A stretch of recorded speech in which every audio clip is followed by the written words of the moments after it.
On top of that, you have the hardest schedule in the NFL. Nothing beats that. So, yeah.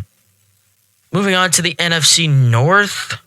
I did update the standings because Micah Parsons got traded. So I had to, like, the reason why I redid these, because I did do them in the middle of the summer, and I was kind of planning on sticking with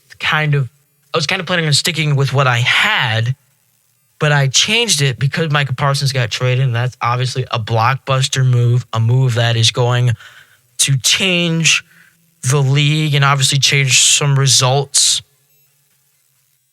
But overall, Packers finished with the same record as the Cowboys. But we're going to start with the division winner, the Lions. Second year in a row, they get the 1 seed. So I'm going to I talked as little about the Chargers because I don't want people to be like, oh, he's a Chargers fan, blah, blah, blah. But primarily, a lot of my listeners are Lions fans. So I'm going to talk a lot about the Lions. All right. Jared Goff, Jahmyr Gibbs, Amon-Ra St. Brown. That's the big three.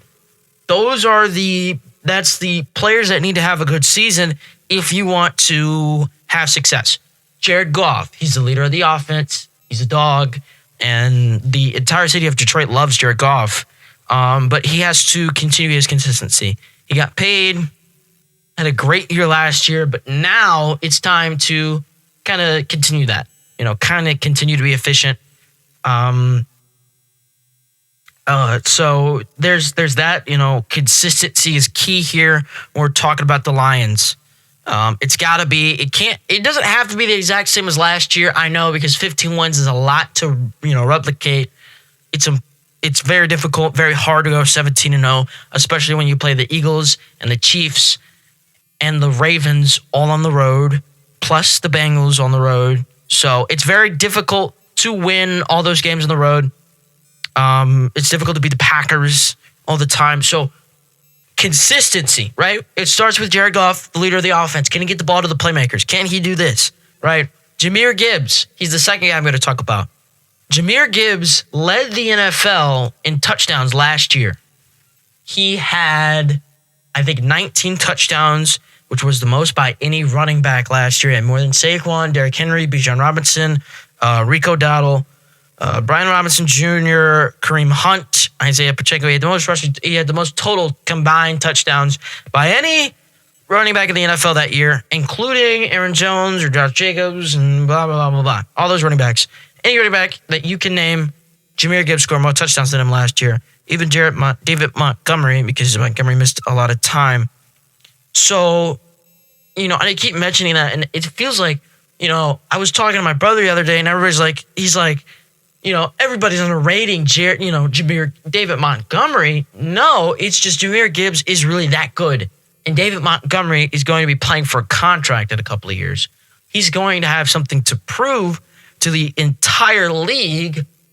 There's no doubt in my mind that he wants to stay Lion. I understand that. But Jahmyr Gibbs right now is the leader. He is the guy. As the Detroit Lions running back, that is your man right there.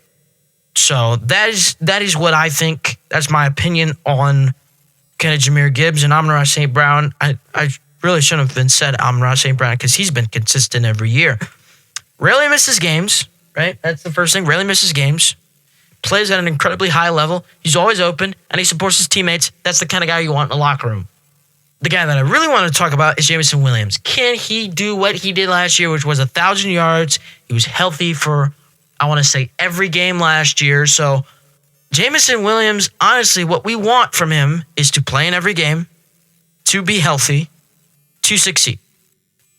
Can he get more than 1,000 yards? Can he even be the Lions' leading receiver? I know it's, kind of a difficult thing to do with St. Brown and Goff's relationship, but can he get over 1,000 yards?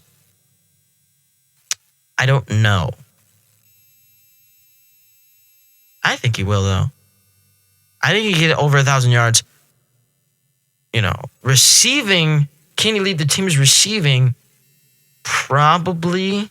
That's the only question mark I really have about the the Lions. Also, we're going to talk about awards soon coming up. So if you hear a couple of Lions, don't be surprised. No bias there.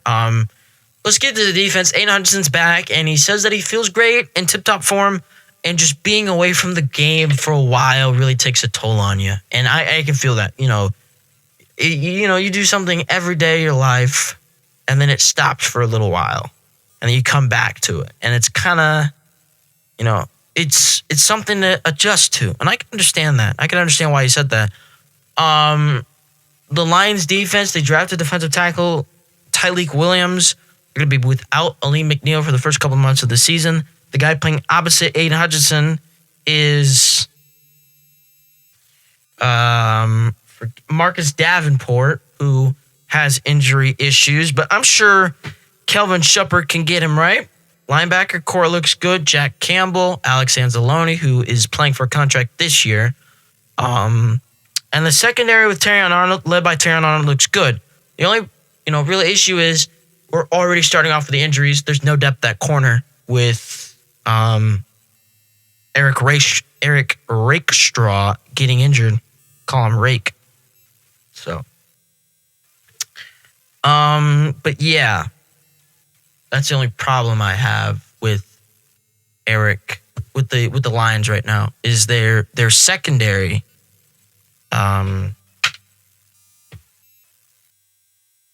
Right, there's really not a lot of depth at that position. So, but yeah, Lions. I have them 13 wins, top of the division.